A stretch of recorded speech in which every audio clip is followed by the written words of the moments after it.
Elle est devenue ministre, pendant que sa mère mourait de faim dans le même pays. Suivez cette histoire de famille. Il y a 25 ans, maman Rose devient veuve. Son mari meurt. Elle reste seule avec Charlotte, 8 ans. Pas d'héritage, juste une petite boutique au village. Maman Rose se lève à 4 heures du matin. Vend des légumes, des fruits, du charbon. Charlotte est brillante, toujours première de sa classe. Un jour, elle rentre avec un papier. Charlotte. Maman, j'ai été acceptée dans une grande école, mais c'est cher. Maman Rose regarde le montant. Elle n'a pas cet argent. Maman Rose. Tu iras, ma fille, tu mérites. Elle emprunte, vend sa deuxième boutique, sans dette.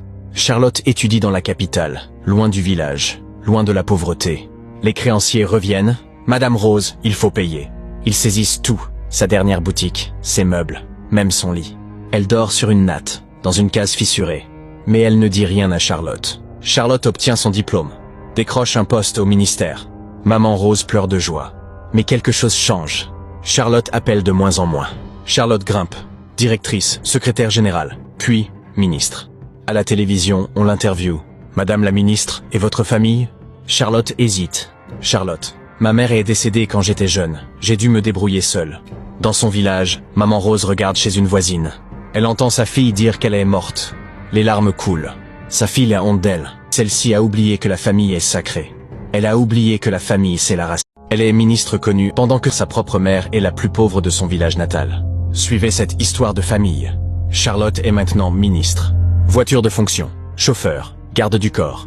Elle voyage en jet privé pour ses vacances. Sur les réseaux sociaux, elle affiche tout. Hôtel 5 étoiles, restaurant de luxe, robe de créateur. Pendant ce temps, au village, maman Rose se réveille sur sa natte. Le toit coule. Elle place un seau sous la fuite. Elle sort mendier un peu de nourriture. Les voisines chuchotent. Tu as vu sa fille à la télé? En Europe encore. Et elle mendie du pain chez nous. Quelle honte. Sa fille a oublié d'où elle vient. Maman Rose baisse la tête, continue son chemin. Un soir, elle se décide. Elle emprunte le téléphone d'un voisin.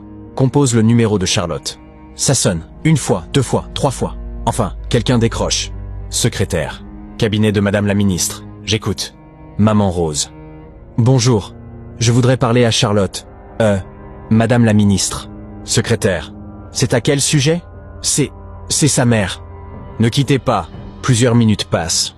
Puis la voix de Charlotte, froide. Oui, maman Rose, tremblante. Ma fille, c'est maman. Charlotte, agacée. Maman, on n'appelle pas une autorité n'importe comment. Il faut prendre rendez-vous, passer par les voies officielles. Elle raccroche. Maman Rose reste figée. Le voisin la regarde, mal à l'aise. Elle rend le téléphone, sort. Dehors, elle s'assoit contre un mur. Les larmes coulent. Sa propre fille.